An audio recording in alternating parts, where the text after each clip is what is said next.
these vibrators are being mass produced. Remember, the industry is a multi I was billion gonna dollar. ask you about that too. Yeah, it's they're making so much money that you don't know what this plastic and these all these metals that you're putting up inside you on these. It's just weird, and you're setting your man up for failure. I always say this to women. I'm like, why would you do this to your man? Like you're messing up your chances of having an orgasm. You're with his ego because he can't give you one, and that does Mm, something to a man. And then you're just desensitizing yourself. You're becoming addicted to your vibrator, which yeah, is what they want anyway. Because then you don't need a man, right?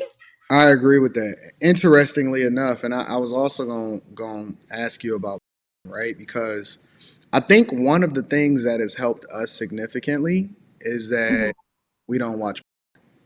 Yes, I believe so too. I believe that's a huge reason why you guys have the sexual dynamics that you do. Yeah, I've never ever gotten into it, or we've never gotten into it, and I've always just believed that it was just a form of desensitizing us versus, you know, really being able to.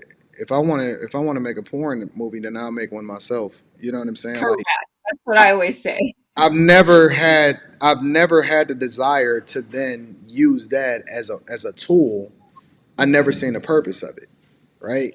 So, what do you think about that in a general sense?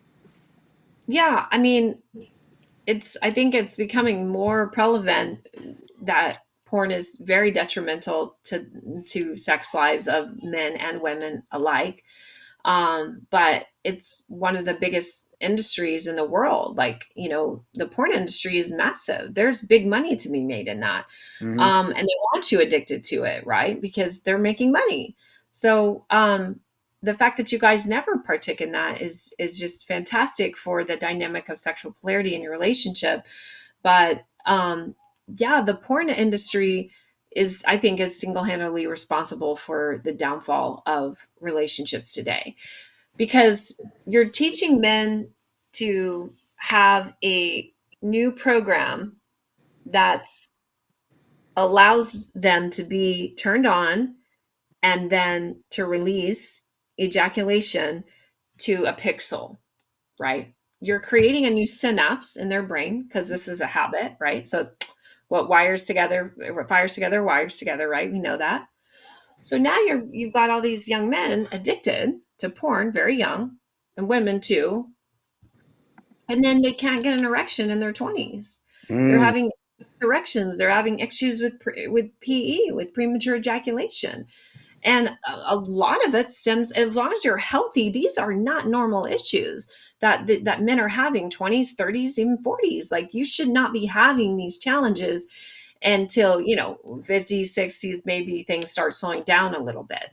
But and if there's nothing wrong with your health, then the only other, we go straight to porn.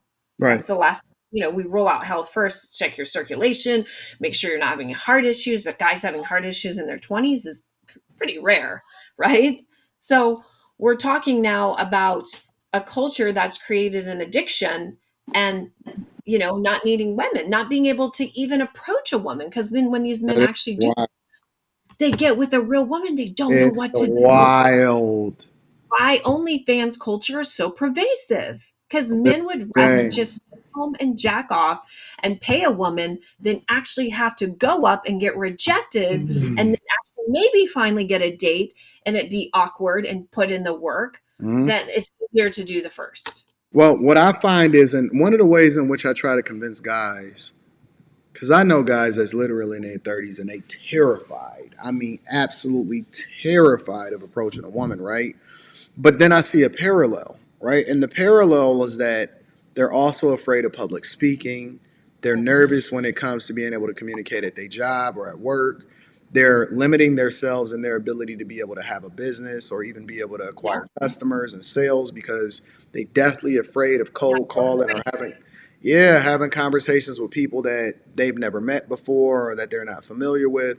And so what I find is that the parallel is actually crippling them in real life. And a lot of people They want to push back, and so they'll use the excuse and say something like, "Well, women is or the Me Too movement and all of that, right?" But I don't truly believe that most guys are fearful of that because most of the dudes that then experience anything like that are usually higher up on a totem pole, and so Mhm. you have to protect yourself a little bit differently. If I'm in corporate America and I have to have a conversation with a female colleague, then I'll bring in somebody else with me just You to have make to have sure that someone in there. Yeah, you yeah, have to. so you take the steps and the measures, right? And you can't completely protect yourself because anybody can say anything at any time, and that's a completely different conversation. But what I try to help guys to understand is that I just relate everything back to a woman, and I always tell them that your ability to be able to communicate effectively with women translate in every other aspect of your life. If you It, can go up to a woman and just have a conversation, and you don't even have to necessarily shoot your shot, but you could just casually have conversations and feel the vibes, then I mhm. think that you should be able to be successful in other aspects of your life. And then that generally starts to relieve the apprehension and it unlocks them a little bit.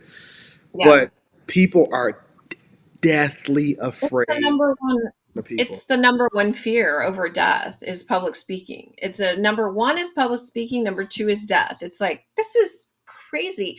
And it also interestingly enough, when so I had my son and I had no skill set. I hadn't gone to college.